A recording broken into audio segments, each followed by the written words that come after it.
Email signature আমাদের খুব important একটা ব্যাপার। অর্থাৎ আমার ইমেইলের বডির নিচে আমি কে, আমার ফোন নাম্বার, আমার সোশ্যাল মিডিয়া অ্যাকাউন্টস, দেন আমার ইমেল অ্যাড্রেস বা ওয়েবসাইট যদি থাকে, এই জিনিসগুলো আসলে একটা অথেন্টিসিটি ক্রিয়েট করে। যখন একজন রিডার ইমেলটা পায় তখন সে আসলে বুঝতে পারে সে একটা অথেন্টিক লোক বা কোনো ধরনের স্প্যামিং হচ্ছে না। সো অবশ্যই আমরা জিমেইল ব্যবহার করি বা বিজনেস ইমেল ব্যবহার করি, আমাদের ইমেল সিগনেচার ব্যবহার করা অনেক ইম্পর্টেন্ট। এখন আমি আপনাদের দেখাবো কিভাবে ইমেল সিগনেচার তৈরি করবেন এবং আপনার জিমেইল অথবা বিজনেস ইমেল অ্যাকাউন্টে কিভাবে ব্যবহার করবেন। তো আমরা গুগলে লিখবো ইমেল সিগনেচার।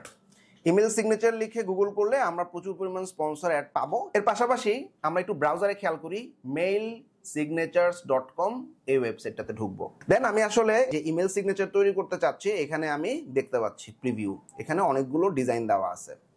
আমি ডিজাইনের পরে আসতেছি। প্রথমেই আমি আমার ফার্স্ট নেম, আমি একটু জুম করে দিচ্ছি, লাস্ট নেম, জব টাইটেল, আমার ইমেল অ্যাড্রেস, ফোন নাম্বার,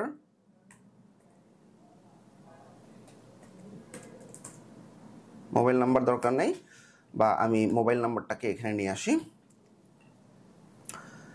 দেন আমার যদি কোনো কোম্পানি ডাটা থাকে আমরা কোম্পানির নেম দিতে পারি, দেন কোম্পানির ওয়েবসাইট,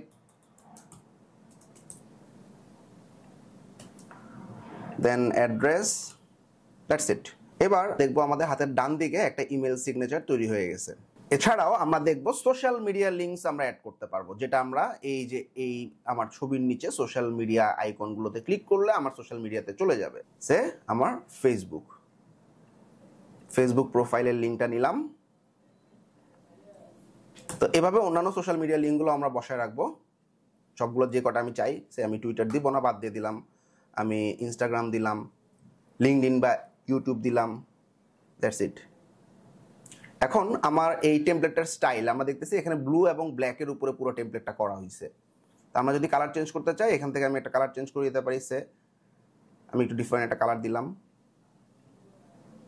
গ্রাফিক্সে গেলে আমরা দেখবো প্রোফাইল ইউআরএল, অর্থাৎ আমার কোনো ছবি যদি থাকে সেই ছবিটার ইউআরএল দিতে পারি। এটা আমরা যে কোনোখান থেকেই জেনারেট করতে পারি, যে কোনো জায়গা থেকে। ধরা যাক আমি আমার ফেসবুকের এই ছবিটা ব্যবহার করব। এই ছবিটার উপর রাইট বাটন ক্লিক করে কপি ইমেজ অ্যাড্রেসে ক্লিক করব।